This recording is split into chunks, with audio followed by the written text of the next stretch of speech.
Hey, this is Coach Nuke. Just put this short video together in your box so that you're able to make sure that you can watch a video when we upload your son's videos into this. This is Sonny Gray.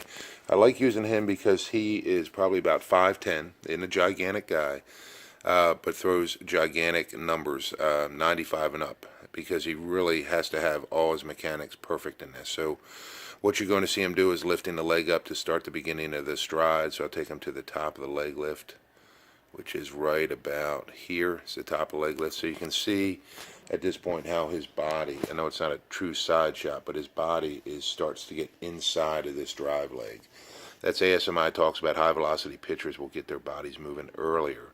Whether you're 9 years old or 19, the principles hold the same. Then at this point, this is what he does really good. As he continues to move forward, you're going to watch these hips are going to move forward and down at the same time. So he really controls his fall. He controls his fall. See how he's falling down like that? He's controlling that fall with the bending of the back leg. His hands are now out of the glove. His front side stays closed, and so is this. What I mean by closed, it's not open yet. Now, as he works his way down the mound, this foot stays pointed toward the camera for a long way. That's very important because we want to keep these lower hips closed. And of course, remember, the upper half stays closed the whole time. Now, this is where it starts to happen. He got some good momentum, moving forward. His body's moving down. Now he needs to start stretching his body in here. So then you're going to watch this back leg pushes. This is his drive. When the back leg pushes, the front leg starts to open. The next thing you're going to see is the hip is going to start moving this way as the arm moves this way. So watch. See how the hip starts to come around, and look at the arm. Hip starts coming around, the arm's going back. Hip starts coming around here, arm is coming back. This gigantic rubber band here in the core starts to stretch, and that's what starts getting your velocity going. Notice how he hasn't hit the ground yet, okay? Once he hits the ground right here, what's going to happen? That stretch, you can still see how it's stretched. Now the hips opened up a little bit more. The arm's even back a little bit further. Not the ball, but the arm.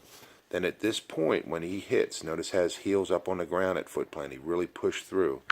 Now what happens, the force from when he hits right here, this force is now going to go up the leg, and it's going to push this hip back. Well, they can't hold that stretch anymore.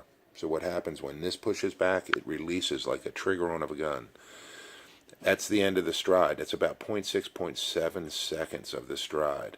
Now at this point, once that hits, the hammer's back. Once that foot hits the hammer on a gun's back, it goes off. The trigger comes forward, and then watch everything start to come through because the stretch can't hold anymore. This is going to happen quick. Next frame, he starts to come around, hips open even more. Next frame, now the arm's coming through. The power is right in here in the hips now. It moved up from here into the hips. Now it's up into here.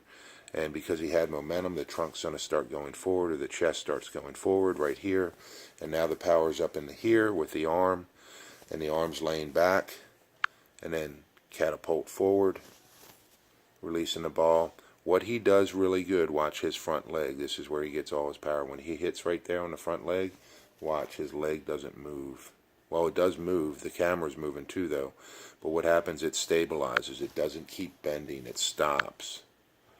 And then actually, he got a really good front leg. So you want to look at that front leg almost like a kickstand or a pole vault. I'm generating all the power. Once this hits and stiffens, we don't want our pole to bend like a pole vault. We want it to stay flexed and stay flexed when it lands, and then the power goes up our body.